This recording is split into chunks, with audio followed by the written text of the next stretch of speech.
Shalom Jemaat SLCC, selamat pagi. Hari Minggu tanggal 16 Agustus 2020, senang kita bisa berjumpa kembali. Dan kita sama-sama akan mendengarkan firman Tuhan, belajar dari firman Tuhan. Firman Tuhan adalah pelita bagi kaki kita dan terang bagi jalan kita. Sebelumnya mari kita mulai berdoa terlebih dahulu. Bapa di dalam surga, kami bersyukur kepadamu karena kasih setia, anugerah, dan belas kasihan-Mu selalu berlimpah dan senantiasa melimpahi kami, sehingga kami bisa hidup sebagaimana kami ada saat ini. Bapa di surga, terimalah semua pujian dan penyembahan yang kami naikkan, dan berfirmanlah kepada kami pada pagi hari ini, karena firman-Mu itu adalah pelita kebenaran, pelita bagi kaki kami dan terang bagi jalan kami, menyatakan kesalahan, memperbaiki kelakuan, supaya kami makin serupa dengan Tuhan Yesus. Terima kasih Tuhan, di bulan Agustus ini kami bersyukur kepada Tuhan. Di dalam nama Tuhan Yesus, mari semua jemaat yang di rumah sama-sama katakan, amin. Bapak Ibu Saudara sekalian, mari kita buka Alkitab kita di dalam Ibrani pasal 12 ayat 16 sampai 17. Ibrani pasal 12 ayat 16 sampai 17. Judul khotbah hari ini adalah Godless. Godless. Ada God bless, Tuhan memberkati. Ada godless, tanpa Tuhan. Nah, pada pagi hari ini judul khotbahnya adalah Godless, tanpa Tuhan. Kita akan belajar kehidupan dari seorang tokoh di Ibrani pasal 12. Mari kita baca sama-sama ayat 16 dan 17. Saudara sudah siap? Mari kita baca bersama-sama. Ibrani 12 ayat 16 sampai 17. Janganlah ada orang yang menjadi cabul atau yang mempunyai nafsu yang rendah seperti Esau, yang menjual hak kesulungannya untuk sepiring makanan. Sebab kamu tahu bahwa kemudian ketika ia hendak menerima berkat itu, ia ditolak. Sebab ia tidak beroleh kesempatan untuk memperbaiki kesalahannya, meskipun ia mencarinya dengan mencucurkan air mata. Di dalam versi bahasa Inggris, New International Version dipakai kata see that no one is sexually immoral or is godless like Esau. Jadi di dalam bahasa Inggris dipakai kata godless untuk Esau. Di dalam versi terjemahan The Living Bible dipakai kata becomes careless about God as Esau did. Saudara-saudara sekalian, pada waktu kita membaca ayat-ayat tadi, ternyata kita belajar dari tokoh yang bernama Esau, yaitu Esau disebut godless. Padahal satu halaman sebelumnya, Ibrani pasal 11, Alkitab menceritakan orang-orang yang beriman, orang-orang biasa yang punya pengaruh luar biasa karena imannya. Maka kita belajar tokoh-tokoh iman di dalam Ibrani pasal 11. Tetapi pada Ibrani pasal 12, tiba-tiba muncul nama Esau dan dia disebut godless, tidak bertuhan. Kenapa Esau disebut godless atau tidak bertuhan? Esau itu siapa? Esau adalah cucu laki-laki dari Abraham. Kita tahu bahwa Abraham adalah bapak orang beriman. Dia dengan iman pergi menuju tempat yang dia tidak pernah tahu sebelumnya. Dan juga dia punya iman yang luar biasa menunggu janji Tuhan sebelum Ishak dilahirkan pada usia menunggu 25 tahun. Dia menerima janji Tuhan umur 75, janji Tuhan digenapin pada waktu Abraham umur 100. Dan pada waktu itu Abraham selain umur 100, Sarah berumur 91 tahun dan sudah mati pucuk, mandul pula. Jadi benar-benar hampir tidak mungkin bisa punya anak. Tetapi sejarah mencatat bahwa Tuhan mengaruniakan anak kandung kepada Abraham dan Sarah yang bernama Ishak. Jadi Abraham ini, kakek dari Esau ini adalah orang yang sangat dekat dengan Tuhan. Orang yang sangat taat kepada Tuhan. Dia disebut bapa orang beriman. Dan dia mengalami perjumpaan pribadi dengan Tuhan. Maka kakek daripada Esau yang bernama Abraham ini adalah pribadi yang luar biasa. Nah, bagaimana dengan ayahnya Esau? Ayah Esau bernama Ishak, yaitu anaknya Abraham. Ishak juga adalah orang yang dekat dengan Tuhan. Beberapa kali Ishak ditulis membangun mezbah, mendirikan mezbah bagi Tuhan. Dan hidup Ishak sangat diberkati oleh Tuhan. Di dalam kitab Kejadian pasal 26 ayat 12 dan 13, kita baca sama-sama bagaimana Ishak sangat diberkati hidupnya oleh Tuhan. Kejadian 26 ayat 12, maka menaburlah Ishak di tanah itu, dan dalam tahun itu juga ia mendapat hasil 100 kali lipat, sebab ia diberkati Tuhan. Saudara, bayangkan hasilnya 100 kali lipat. Orang normal kalau bisa hasil 2 kali lipat udah bangga banget. 3 kali lipat sudah ajaib sekali. Tapi Ishak sangat diberkati Tuhan 100 kali lipat dalam tahun itu juga. Wow. Dan ayat 13 menyatakan bagaimana diberkatinya hidup Ishak. Dan orang itu, si Ishak, menjadi kaya. Bahkan kian lama, kian kaya. Sehingga ia menjadi sangat kaya. Jadi ayah dan anak, Abraham dan Ishak, ini adalah pribadi-pribadi yang ditulis di Ibrani pasal 11 adalah orang-orang yang sangat diberkati Tuhan. Nah, sekarang kenapa Esau disebut godless atau tidak bertuhan? Kan ironis sekali, perubahannya 180 derajat. Kalau Abraham adalah orang yang sangat dekat sama Tuhan, orang yang beriman, orang yang mengalami mujizat demi mujizat spektakuler. Bagaimana juga Tuhan menuntun Ishak mendapatkan istri, juga dengan ajaib, dan Ishak sangat diberkati. Tiba-tiba waktu masuk ke Esau, anak Ishak, dia disebut godless, tidak bertuhan. Mengapa Esau itu disebut tidak bertuhan? Esau kita tahu dia bukan orang yang jahat. Esau juga bukan penipu. Dia tidak pernah menipu seperti Yakub yang menipu orang tuanya dan kakaknya. Esau juga adalah seorang pemburu yang sering berburu binatang hutan, lalu memberikan buruannya kepada orang tuanya. Dan ini ada harga yang harus dibayar. Dia meninggalkan keluarganya, meninggalkan rumahnya. Dia pergi ke hutan, lalu berburu binatang buruan. Dan itu juga harus berkorban karena berani dan kemungkinan juga menghadapi kesulitan dengan hewan-hewan buas.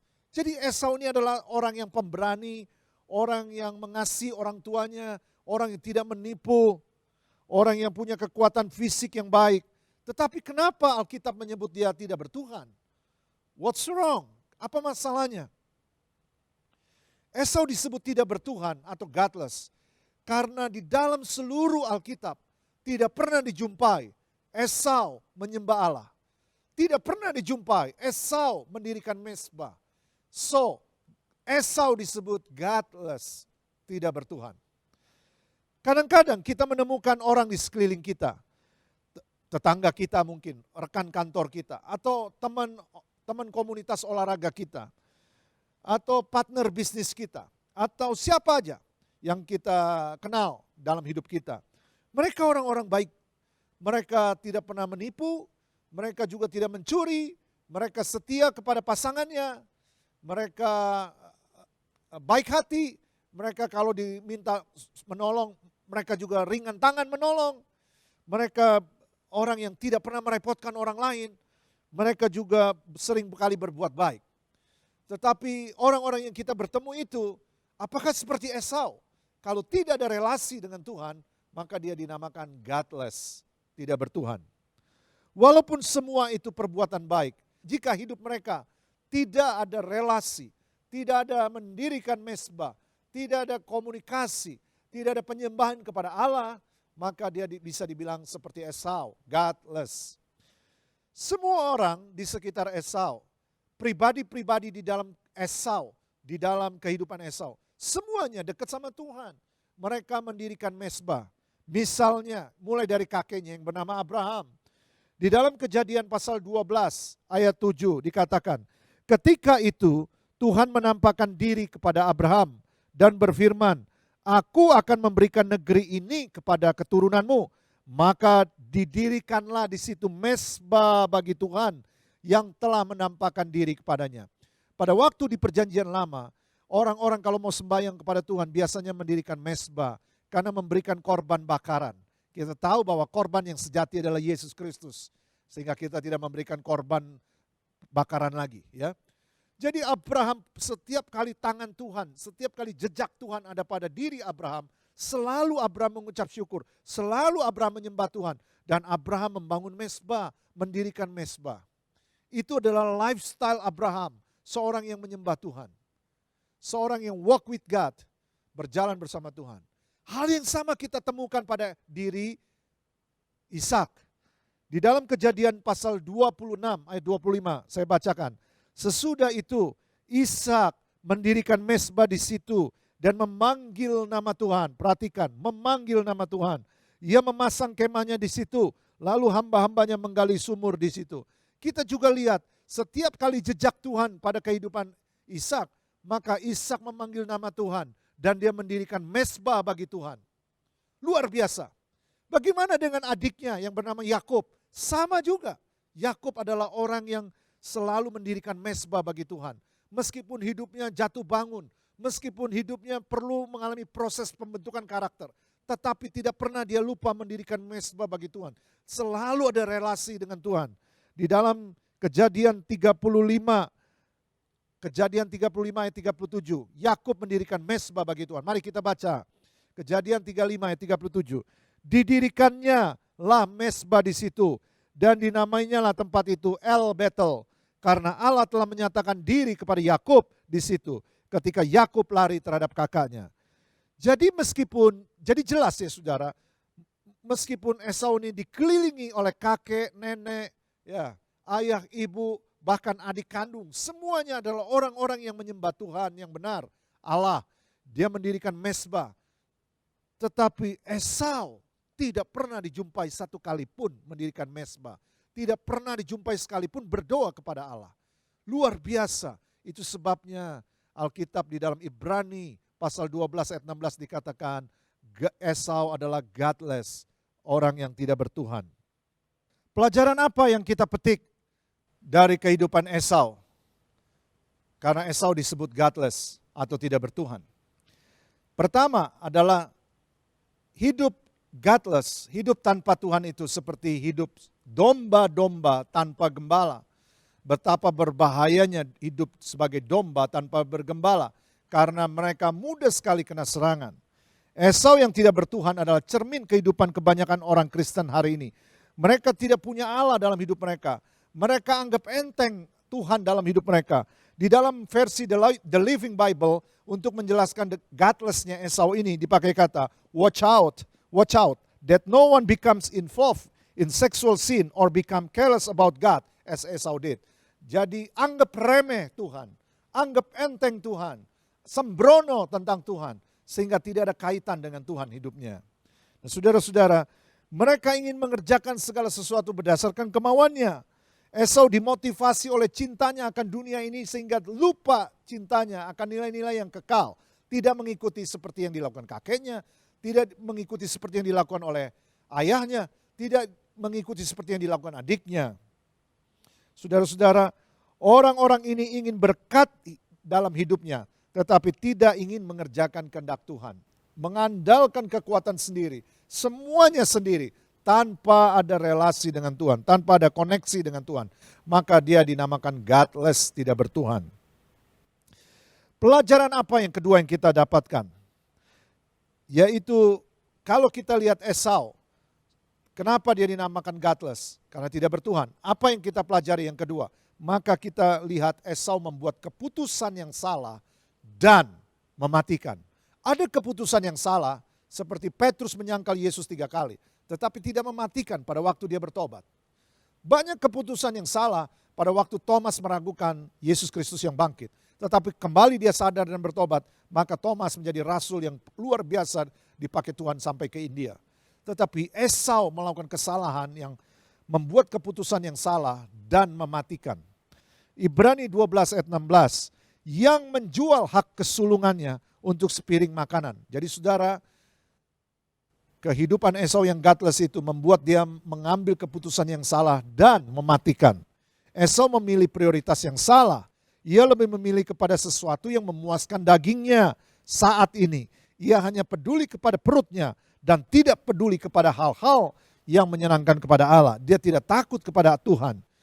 Yudas adalah orang yang paling menyedihkan di dunia. Dia juga menjual hak keselamatannya atau menjual pengikutnya dirinya kepada Yesus dengan 30 keping uang perak. Yang kedua yang menyedihkan adalah Esau, karena dia menjual hak kesulungannya. Kalau Yudas menjual Yesus, maka Esau menjual hak kesulungannya. Jadi Esau hanya fokus pada urusan dunia saja. Esau adalah gambaran orang yang memilih fokus yang salah dalam hidupnya. Tidak ada dalam hatinya kehausan, tidak ada dalam hatinya kerinduan kepada Tuhan. Padahal Alkitab berkata di dalam Mazmur 37 ayat 3 dan 4, saya baca buat saudara. Percayalah kepada Tuhan, lakukanlah yang baik, diamlah di negeri dan berlakulah setia. Dan bergembiralah karena Tuhan, maka Ia akan memberikan kepadamu apa yang diinginkan hatimu. Jadi sesungguhnya ketika kita memprioritaskan Allah, maka itu berhubungan langsung dengan Allah yang akan memberkati hidup kita. Pelajaran apa yang kita petik dari kehidupan Esau yang godless? Yang ketiga adalah dia kehilangan masa depan. Kehilangan masa depan. Ibrani 12 ayat 17 mengatakan bahwa kemudian ketika ia hendak menerima berkat itu, ia ditolak. Kenapa ia ditolak? Karena ia telah membuang berkat rohani yang ia terima sebelumnya demi kebutuhan fisiknya. Kalau orang-orang lebih mengutamakan kebutuhan fisik, kalau orang-orang lebih mengejar hal-hal fisik, kalau orang-orang lebih mengutamakan hal-hal fisik dan melupakan hal-hal yang rohani, maka dia sama seperti Esau, godless, tidak bertuhan. Banyak orang-orang saat ini, hidup mungkin kita lebih materialisme, lebih konsumerisme, lebih individualisme, sehingga lebih kapitalisme, sehingga kita kadang-kadang kurang suka hal-hal yang rohani.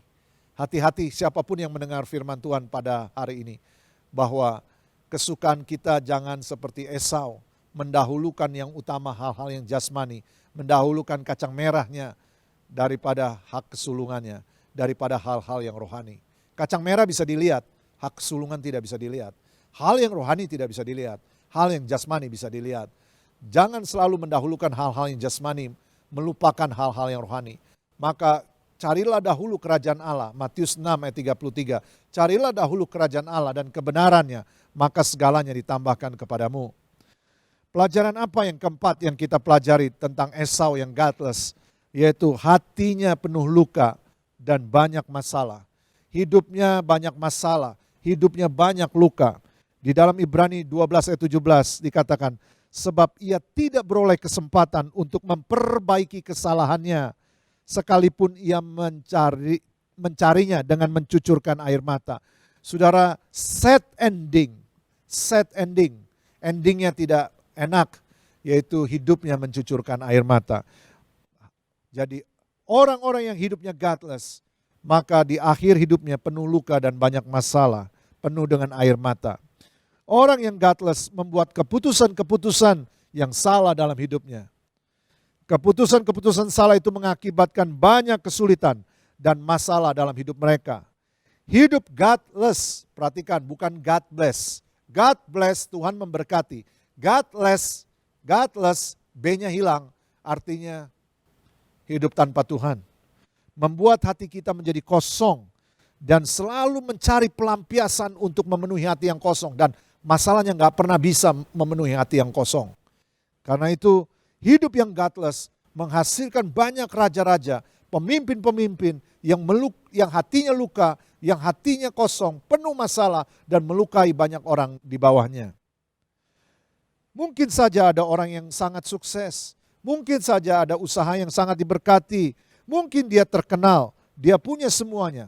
Tetapi meskipun demikian, jikalau dia tidak ada hubungan dengan Tuhan, dia tidak ada hal-hal yang rohani, dia careless about God, dia anggap remeh hal-hal tentang Tuhan, maka dia disebut godless, tanpa Tuhan.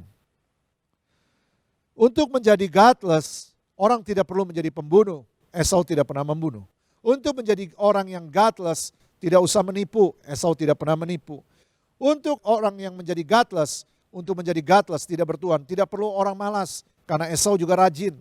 Untuk menjadi orang yang godless, tidak perlu orang pengecut, karena Esau adalah orang pemberani. Untuk menjadi godless, saudara hanya perlu tidak ada komunikasi dengan Tuhan, tidak ada relasi dengan Tuhan, tidak terkoneksi dengan Tuhan.